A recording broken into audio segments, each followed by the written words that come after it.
नमस्कार, स्वागत है आप सभी का डीएनएस एजुकेयर के इस ऑनलाइन लर्निंग प्लेटफॉर्म पे। अगर आप भी वाराणसी के महात्मा गांधी काशी विद्यापीठ यानी कि एमजीकेपी में लेना चाहते हैं एडमिशन, तो आज इस वीडियो के माध्यम से मैं आपको एक लेटेस्ट अपडेट दूंगा कि आपको फॉर्म भरने का एक और मौका मिला हुआ है और साथ ही साथ अब आपके कोर्स में एडमिशन और काउंसलिंग की जो पूरी प्रक्रिया है वह कब शुरू होगी और कैसे आपके कोर्स में एडमिशन होगा, वो सारी बातें मैं आपको बताने वाला हूं। हालांकि वीडियो को स्टार्ट करने से पहले हम एक चीज स्पष्ट कर दे भाई कि हम बात कर रहे हैं इस वीडियो में केवल पीजी कोर्सेज की, यानी आफ्टर ग्रेजुएशन अगर आपने पीजी या किसी भी डिप्लोमा कोर्स के लिए अप्लाई किया काशी विद्यापीठ में तो उसकी चर्चा हम बेसिकली इस वीडियो में करने वाले हैं। आइए हम यहां से काशी विद्यापीठ के इस नोटिफिकेशन को डाउनलोड कर लेते हैं। कुछ बच्चे इस वीडियो को देखने के बाद यूजी के बारे में सोच रहे होंगे भाई तो यूजी की चर्चा हम नहीं कर रहे, केवल पीजी के लिए ये सेपरेट वीडियो है। अब यहां पे आप देखोगे भाई क्या लिखा है कि माननीय कुलपति जी के आदेशानुसार विश्वविद्यालय परिसर में स्नातकोत्तर पाठ्यक्रम, स्नातकोत्तर का मतलब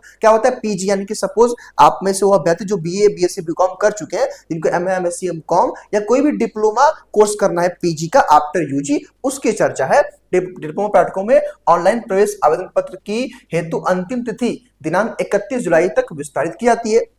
अब ऐसे में आपके मन में सवाल होगा, क्या सवाल होगा कि सर ये बताइए कि अब जो है सर फॉर्म भरने की लास्ट डेट तो सर आपने बता दिया 31 जुलाई है, लेकिन सर अब हमारे कोर्स में एडमिशन की प्रक्रिया कब शुरू होगी और एडमिशन की प्रक्रिया कैसे चलने वाली है वो मैं आपको बताने वाला हूं। ध्यान से मेरी पूरी बात को समझिएगा, 5 मिनट के अंदर ये वीडियो समाप्त हो जाएगा और आप सारी बातों को जब समझ जाएंगे तो कोई डाउट कंफ्यूजन आपको नहीं आएगा और आप निश्चिंत रहेंगे। देखिए भाई, सबसे पहली बात तो ये है कि भाई 31 जुलाई तक, यानी कि 31 जुलाई से पहले पहले आप लोग फॉर्म भर देंगे। एक चीज हम और स्पष्ट कर दे भाई, काशी विद्यापीठ में किसी भी पीजी कोर्स में आपका एडमिशन काशी विद्यापीठ का फॉर्म भरने के बाद ही होता है और इस बार काशी विद्यापीठ में आपके 99% जो पीजी कोर्सेस हैं उनमें मेरिट बेस पे एडमिशन हो रहा है। मेरिट बेस पे कैसे एडमिशन होगा उसकी चर्चा हम आगे करने वाले हैं। एक चीज और स्पष्ट कर दे, एमबीए, केवल एमबीए ऐसा कोर्स है काशी विद्यापीठ में जो सीयूईटी पीजी के थ्रू एडमिशन होता है। बाकी जो एमए एमएससी एमकॉम कोई भी कोर्स होगा पीजी का वो काशी विद्यापीठ खुद से अपना प्रवेश परीक्षा की प्रक्रिया करता है।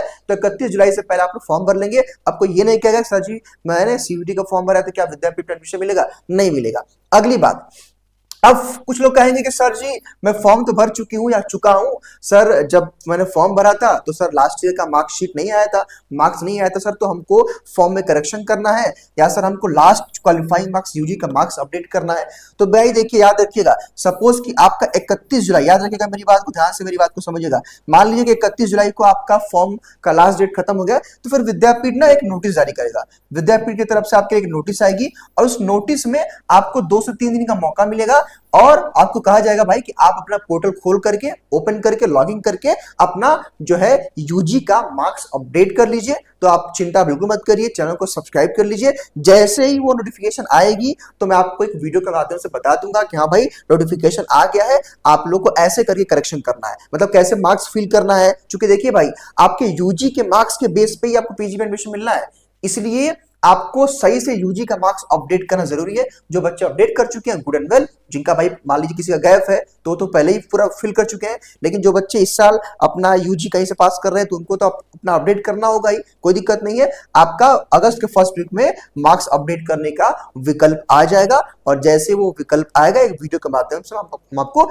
पूरी बातें बता देंगे कैसे आपको जो है सब्जेक्ट वाइज मार्क्स फिल करना है। उसको लेकर निश्चिंत रहे, चैनल को सब्सक्राइब कर लीजिएगा। अगली बात, काउंसलिंग और एडमिशन की प्रक्रिया कैसे होगी इसको ध्यान से समझिएगा आप लोग। देखिए, सपोज मैंने एक एग्जांपल के थ्रू आपको मैं ये समझाने वाला हूं कि कैसे मेरिट बेस पे आपको एडमिशन मिलेगा, लेकिन पहले आप ये जान लीजिए कि इतने स्टेप्स में काशी विद्यापीठ में आपको एडमिशन मिलेगा पीजी कोर्स में। पहले आप फॉर्म फिल करोगे, फॉर्म फिल के बाद एक मेरिट लिस्ट आएगी। मेरिट लिस्ट कैसे आएगी अभी मैं आपको वेबसाइट पर ले चल के दिखाऊंगा। उसके बाद आप काशी विद्यापीठ में ऑफलाइन काउंसलिंग के लिए जाओगे सभी डॉक्यूमेंट के साथ। कौन कौन सा डॉक्यूमेंट लगता है उसकी चर्चा भी हम आगे करेंगे और कैसे गेट पास राउंड करना होता है। उसके बाद आप लोग पेमेंट कर देंगे, फीस पेमेंट कर देंगे। जैसे आप फीस पेमेंट किए आपका एडमिशन डन हो गया, यानी कि इतने स्टेप्स में आपके एडमिशन की प्रक्रिया चलती है। अब ऐसे में आइए मैं आपको बताता हूं कि एक और आपको काम करना है, ठीक है। अभी मैं इसकी चर्चा करूंगा भाई कि मेरिट बेस पे कैसे आपको एडमिशन मिलता है, इसकी मैं चर्चा करने वाला हूं परसेंटेज के अकॉर्डिंग। लेकिन उससे पहले एक और जानकारी देखिए, सबसे पहले आप हमारे इस प्लेटफॉर्म यूट्यूब पे जब आप आएंगे डीएनएस एजुकेयर ऐप पे, मतलब डीएनएस एजुकेयर पे, यहाँ पे प्लेलिस्ट के सेक्शन पे जब आप नीचे आओगे तो यहाँ पे थोड़ा सा आप और थोड़ा सा नीचे चले आना भाई। जब आप नीचे आओगे तो यहाँ पे देखिए, यहाँ पे एमजीकेपी, हाँ देखिए यहाँ पे क्या लिखा है, MGKP admission process 2025 all important informative video. इसी में आपको सारे विद्यापीठ के अपडेट्स, सारी काउंसलिंग और एडमिशन का वीडियो सारा ये मिलेगा भाई। मैं पहले बता देता हूं आपको, ताकि यहां से आप देखते रहोगे, ठीक हो। देखो सपोज यहाँ पे आपको जानना है कि गेट पास क्या होता है, याद रखिएगा बिना गेट पास का किसी का भी एडमिशन काशी विद्यापीठ में नहीं होता है। अब गेट पास क्या है इसके बारे में इसको समझ लेना, इस वीडियो को आप लोग देख लेना, ताकि आपको पहले से पता रहे गेट पास क्या होता है, ठीक है। उसके बाद जब आप नीचे आओगे, थोड़ा सा और आप और नीचे आ जाना भाई, थोड़ा सा आप और नीचे आना। देखो मैं बता रहा हूं आपको, यहाँ पे कहाँ गया भाई, हाँ देखो यहाँ पे मैंने 7 मिनट का वीडियो बनाया है कि आपको काउंसलिंग के समय कौन कौन सा डॉक्यूमेंट ले जाना है। तो आप गेट पास के बारे में जान गए, कौन सा डॉक्यूमेंट प्रिपेयर करना है ये भी आप जान गए, तो ये काम आप कर लेना, ठीक है। अब जब आप ये काम कर लोगे तो अब आपके मन में आएगा कि सर जी काउंसलिंग और एडमिशन का प्रोसेस तो ठीक है, लेकिन सर मेरिट बेस पे एडमिशन कैसे होगा वो हमको समझा दीजिए। ध्यान से मेरी बात को समझिएगा। मान लीजिए यहाँ पे कोई बच्चा ए है, कोई बच्चा बी है, कोई बच्चा सी है, कोई बच्चा डी है, कोई बच्चा ई, यानी कि यहाँ पे 5 स्टूडेंट है। अब ए बच्चे का यूजी में यानी कि बीए बीएससी बीकॉम किसी भी कोर्स में सपोज इनका 60% आया ओवरऑल, अब बी का 55% आया है पूरा ओवरऑल की बात हो रही है, ठीक है। किसी का 59% आया है और डी का आया है 58% और ई का आया है केवल 50%। अब जो है बात आएगी कि मान लीजिए सपोज कि इन ये पांचों बच्चों ने एमए इंग्लिश में फॉर्म भरा, सपोज एमए इंग्लिश के लिए इन्होंने अप्लाई किया था। अब ये 5 बच्चे हैं, इनके परसेंटेज इस प्रकार है। अब जो है केवल 3 सीट बची हुई है। अब जब 3 सीट बची हुई है तो ये 3 सीट किसको मिलेगा, देखिए भाई सबसे हाईएस्ट मार्क्स किसका है 60% वाले का, इसको 1 सीट मिल जाएगा। उसके बाद किसका है 59 वाले को, इसको मिल जाएगा। फिर किसको मिलेगा 58 वाले को, यानी कि इन तीनों बच्चों को जो है ये 3 सीट अगर बची है तो ध्यान से मेरी बात को समझिएगा, अभी और मैं इसको क्लियर करूंगा, तो इन बच्चों को मिल जाएगा। अब इन दोनों बच्चों को ये सीट नहीं मिलेगी। मान लीजिए इसमें से ये 58 वाला बच्चा सीट छोड़ देता है, मान लीजिए इनका कहीं और एडमिशन होता है, उस केस में क्या किसको मिलेगा 55 वाले को मिल जाएगा। अगर ये भी छोड़ता है कोई और भी, सपोज ये बच्चा है एक सीट छोड़ता है तो किसको मिलेगा, इसको मिल जाएगा। अब यहां पे ध्यान दीजिएगा, एक और बात समझिए। कुछ बच्चे हमसे कहेंगे कि भैया सर ये बताइए कि मिनिमम कितना परसेंटेज हमारा होना चाहिए, क्या मेरा 50% है तो हमको एडमिशन मिलेगा, क्या हमारा 60% है तो हमको एडमिशन मिलेगा, क्या मेरा 70% है तो एडमिशन मिलेगा। आप लोग के सवाल हो गए। मैं एक चीज स्पष्ट कर दूं भाई कि पहली बात तो ये है कि यहाँ पे कि मिनिमम किसी भी कट ऑफ की बात, मतलब ऐसा नहीं किया गया है कि भाई जिनका 70% है उन्हीं को एडमिशन हम देंगे, जिनका 60% है हम उन्हीं को एडमिशन देंगे, ऐसी कोई बात विद्यापीठ ने नहीं कही, ठीक है। मेरे कहने का मतलब ये है कि मेरिट लिस्ट जब बनेगी तो भाई सबसे पहले हाईएस्ट वालों से, सपोज मान लीजिए कि 70 नंबर से 70% से आपकी मेरिट लिस्ट बनी शुरू हो गई और लास्ट तक 50% तक बना।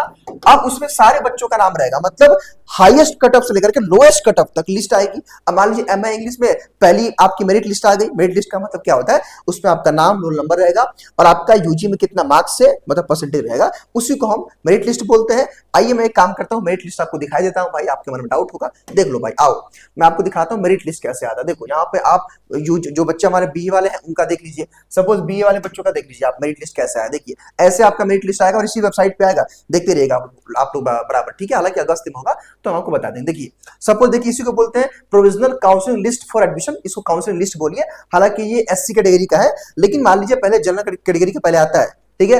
अब यहाँ पे क्या, सपोज यहाँ पे क्या लिखा है, यहाँ पे स्केल, चूंकि जो बच्चे यूजी वाले हैं उनको उनका एक स्केल मेथड यूज हो रहा है, लेकिन यहाँ पे आपका लिखा रहेगा यूजी में परसेंटेज लिखा रहेगा और एक इंडेक्स कोर्स मतलब स्कोर करके यहाँ पे आपको एडमिशन यहाँ पे मेरिट बेस में मिल जाएगा। मेरिट इंडेक्स यहाँ पे लिखा रहेगा, मतलब यहाँ पे आपका डिटेल यहाँ पे रहेगा, आपका पापा का नाम रहेगा, आपका फॉर्म नंबर, आपके फादर का नाम, आपका नाम ऐसे करके रहेगा, ठीक है। और काउंसिलिंग डेट लिखा रहेगा, ऐसे ही मेरिट लिस्ट आती है, ठीक है। तो मेरिट लिस्ट कैसे आती है आप इतनी बात समझ गए होंगे। अब मान लीजिए अब लिस्ट कैसे बनेगी, देखिए सबसे पहले किसकी लिस्ट बनेगी भाई, 60% किसका है ए बच्चे का, तो इनका पहले नंबर पे नाम रहेगा। फिर किसका है सी वाले बच्चे का 56% है तो इनका दूसरे नंबर पे नाम रहेगा। तीसरे नंबर पे किसका नाम रहेगा डी वाले बच्चे का। चौथे नंबर पे किसका रहेगा बी वाले बच्चे का नाम रहेगा, है ना। और पांचवें पे किसका रहेगा भाई ई वाले बच्चे का नाम रहेगा। तो कहने का मतलब बच्चों ये है कि जब ये बनता है, जब आपकी जब मेरिट लिस्ट बनती है, जब आपकी मेरिट लिस्ट बनती है तो वो जो है हाईएस्ट से नीचे लोअर जो है कटअप बनता है। मेरे ख्याल से इतनी बात तो आप समझ गए होंगे भाई। तो ऐसे ही होगा। अब कुछ लोग कहेंगे सर आप बता दीजिए मिनिमम कितना नंबर होना चाहिए, तो मैं आपसे एक सवाल पूछता हूं। आप लोगों ने फॉर्म भरा है भाई, हजारों बच्चों ने फॉर्म भरा है, क्या आपको पता है कि किसका कितना परसेंटेज है? आपको सर बिल्कुल नहीं पता है। तो हम कैसे बता पाएंगे? फिर आप एक सवाल हमसे पूछेंगे कि सर आप अपने अनुभव के आधार पर बताइए, भाई आप तो वहीं पढ़ते हैं। तो मेरा फिर से एक आपके लिए सवाल है कि पहली बार ऐसा विद्यापीठ में कि मैक्सिमम कोर्सेज में जहां पे आपका मेरिट बेस्ड एडमिशन हो रहा है, इससे पहले विद्यापीठ में जो कुछ कुछ कोर्सेज में ही आपका मेरिट बेस्ड पे एडमिशन होते थे। सपोज आपका एमए पॉलिटिकल साइंस हो गया, आपका एमए साइकोलॉजी हो गया, एमए हिस्ट्री वगैरह होगा, यहाँ पे आपका एंट्रेंस ही होता था भाई। ठीक है, एमए आपका जो है होम साइंस वगैरह हो गया। तो इस बार ही ऐसा हो रहा है। तो ऐसे में आपके पास एक विकल्प है, आप जब 12th का मार्क्स, सॉरी यूजी का जब मार्क्स आएगा अपडेट करने की, तो अपडेट कर दीजिएगा, फॉर्म भर दीजिए, और जब अगस्त में काउंसलिंग की प्रक्रिया शुरू होगी तो आप मेरिट लिस्ट को चेकआउट करते रहिएगा। हम वीडियो के थ्रू भी आपको बताते रहेंगे। एक और बात भाई, अगर आप कुछ और जानना चाहते हैं, हमसे पर्सनली कुछ बातचीत करना चाहते हैं, कुछ और पूछना चाहते हैं, तो आप इंस्टाग्राम पे अभिमान SINGH सिंह DNS आप ये सर्च करिएगा, अभिमान सिंह DNS। ठीक है, तो आप मुझे इस पे SMS कर दीजिएगा भाई, 24 से लेकर के 48 घंटे के बीच में मैं आपका रिप्लाई कर दूंगा। मैसेज काफी ज्यादा आते हैं तो थोड़ा समय रहेगा, लेकिन आप वहां पे अपने प्रॉपर प्रश्न को पूछ सकते हो, मैं वहां पे रिप्लाई कर दूंगा। ठीक है, तो फिलहाल इस वीडियो में इतना ही भाई। इस चैनल के साथ बने रहिएगा ताकि जैसे ही काउंसलिंग और एडमिशन की प्रक्रिया शुरू हो तुरंत आपको सारी अपडेट्स मिल जाए। बहुत बहुत धन्यवाद आप सभी को। Thank you so much.